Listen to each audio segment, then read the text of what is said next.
Friends car సీట్లు కానీ లేకపోతే ప్లాస్టిక్ ఐటమ్స్ కానీ క్లీన్ చేసుకోవడం కోసం అయితే ఒక ఐటమ్ని అయితే తీసుకొచ్చిన. సో ఇక్కడ మీకు కనిపిస్తుంది 3M బ్రాండ్ సంబంధించి ఫోమింగ్ కార్ ఇంటీరియర్ క్లీనర్ అనమాట ఇది. సో మొత్తం ఇది ఫోమ్ వస్తుంది స్ప్రే చేస్తే. సో చూడండి 2 అయితే ఉన్నాయి ప్యాక్లో. ఒక్కొక్క దాని కాస్ట్ వచ్చేసి 400 చేంజ్ అవుతుంది. సో 2 కాబట్టి 800 చేంజ్. సో దీని మీద కాస్ట్ చూసుకుంటే దాదాపు 500 చేంజ్ అవుతుంటుంది. వెయిట్ వచ్చేసి 290 గ్రామ్స్ వరకు అవుతుంది. యాక్చువల్గా నేనైతే ఇది పర్చేజ్ చేయలేము, మా ఫ్రెండ్ పర్చేజ్ చేసి నన్ను వాడమని అయితే నాకు ఒకటి అయితే ఇచ్చిండనమాట. సో నేను ఏ విధంగా ఉందనేది ఒకసారి నేనైతే చెక్ చేసిన అనమాట.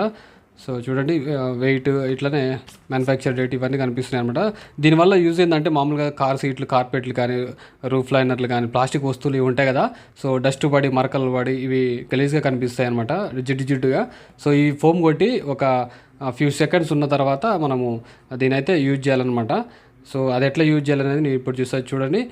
షేక్ వెల్ బిఫోర్ యూజ్ అనేది చూపిస్తుంది కదా, ఒకసారి ఊపి ఈ విధంగా సీట్లకు అయితే స్ప్రే చేస్తున్నాయి. యాక్చువల్గా కొత్త సీట్లే కాబట్టి ఏమి మరకలు గిరకలు ఏమి లేవు, కాకపోతే జస్ట్ ట్రయల్గా చూపించాలి కాబట్టి ఈ విధంగా వాడాలనేది చూపిస్తున్నా. స్ప్రే అయితే ఎక్కువ చేయట్లేదు నేను, మామూలుగా లైట్ కొడితేనే ఈ విధంగా పడుతున్నాయి. సో లైట్గా స్ప్రే చేసి ఒక ఫ్యూ సెకండ్స్ ఉంచాలన్నమాట. స్ప్రే కూడా మీరు ఒక 10 to 15 ఇంచెస్ దూరంలో కొట్టాలి, ఎందుకంటే స్ప్రే చేసినప్పుడు స్ప్రెడ్ ఎక్కువ అవుతుంది కాబట్టి దగ్గర నుంచి కొడితే ఆనే పడిపోద్ది, ఎక్కువ కనపడుతుంది. సో ఫ్యూ సెకండ్స్ వచ్చిన తర్వాత లైట్గా ఇట్లా ఆరిపోతుంటుంది అనమాట.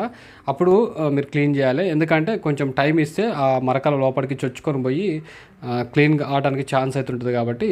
సో ఈ విధంగా మనం కొద్దిసేపు ఉంచిన తర్వాత క్లియర్గా అయితే ఈ విధంగా క్లీన్ చేయాలి. దీన్ని యూజ్ చేసేటప్పుడు మీరు కంపల్సరీ కార్ డోర్లు అయితే ఓపెన్ చేసి పెట్టుకోండి, ఎందుకంటే ఇది ఫైర్కి అట్రాక్ట్ అవుతుందని అయితే వీళ్ళు మెన్షన్ చేశారు కాబట్టి. సో వేడి దగ్గర అట్లనే ఇట్లా కొట్టేటప్పుడు కొంచెం జాగ్రత్తగా అయితే ఉండండి. సో ఇట్లా క్లీన్ చేసుకున్నాక చూడండి కొంచెం నీట్గా అయితే కనిపిస్తుంది.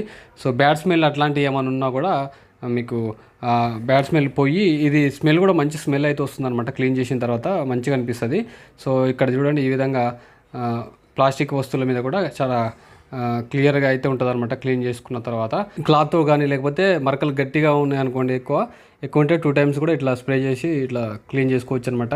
ఇంకా ఈ క్లాత్తో పోకుంటే బ్రష్ తోటి కూడా క్లీన్ అయితే చేసుకోవచ్చు. సో ఇట్లాంటి ఐటమ్ కావాలంటే కింద లింక్ డిస్క్రిప్షన్లో ఇస్తాను, అక్కడి నుంచి అయితే బై చేయండి. సో ఇదండి ఈ వీడియో మీకు నచ్చితే లైక్ చేసి సబ్స్క్రైబ్ అయితే పక్కా చేసుకోండి. ఓకేనా, థ్యాంక్ యూ.